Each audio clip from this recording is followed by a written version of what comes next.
take your thoughts captive. Get a hold on them. Any negative thought that you have about yourself, about your situation, your environment, the things that are happening to you in your life, I want you to ask yourself this question. Is that thought from God? Is that how God wants you to be focusing? That feeling that you get from this negative thought, is that how God will want you to feel, to move about in your day? So the first thing that I want you to do is call it for what it is. Stare it directly in the face and then take it captive.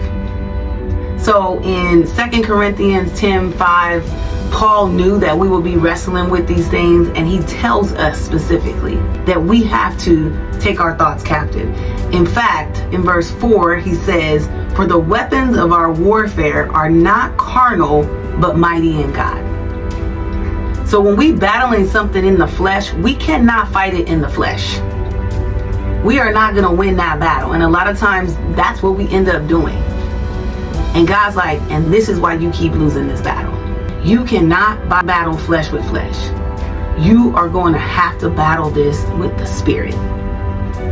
And then Paul tells us this in verse 5. He says, bring every thought into captivity to make it obey Christ, to make it obey you. Bring every thought into captivity. And so I want you to visualize this. Think about the negative thought that continues to keep coming up, sneaking up, creeping in your ear, in your head, in your mind, in your spirit. And I want you to imagine that it's a person. Or maybe it's multiple thoughts and you got them, they all in front of you, lined up. I want you to imagine that you are wrestling with those thoughts, because it's easy for us to just be like, oh, we just gonna take it captive and take it down. Like some thoughts you can take down real quick. Most times you're gonna wrestle with it. So I want you to imagine that you really wrestling with this thing. You going toe to toe. Maybe you Creed style, you boxing with it, whatever it is, bobbing and weaving. And you wrestle it and wrestle it and wrestle it. And I want you to imagine that you're wrestling it to the ground. And now that you have it pinned, you are dominating it. You are in control.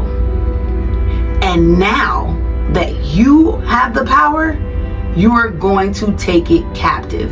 You're going to arrest it. You're going to tie it up, right? You're going to bound it, whatever it is that you need to do, which means you're taking away the freedom of that thought, that negative energy, that negative belief about you, about your situation, about your life, about what God can do. We wrestling in that. Resistance to the ground. We're taking it captive. And then the last thing that I want you to imagine yourself doing is now you're creating new thoughts. What's going to take the place of that? So yes, we can get rid of old ways and old thinking and old habits, but what's really important is that we now build something bigger than that. So what can you believe about yourself that's opposite of what you just wrestled to the ground? You took that out. Now it's time to replace it. So I want you to imagine yourself creating that new image, that new person, that new thing, and watch it take shape, watch it take form, and welcome it. Invite it in and continue to meditate on that. Because whatever thoughts that we have, they're going to take root, just like weeds. A weed, it takes root, and the next thing you know, it's took over the entire garden.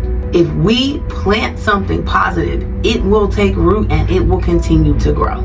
So recognize where these thoughts are coming from, get control over it, and then replace it with something bigger, something better, something stronger, and ask God to help you to overcome whatever it is that keeps coming after you, that you continue to keep battling in your mind and in your spirit. Just know that with God, all things are possible. The victory is yours. You just have to choose how you fight this battle.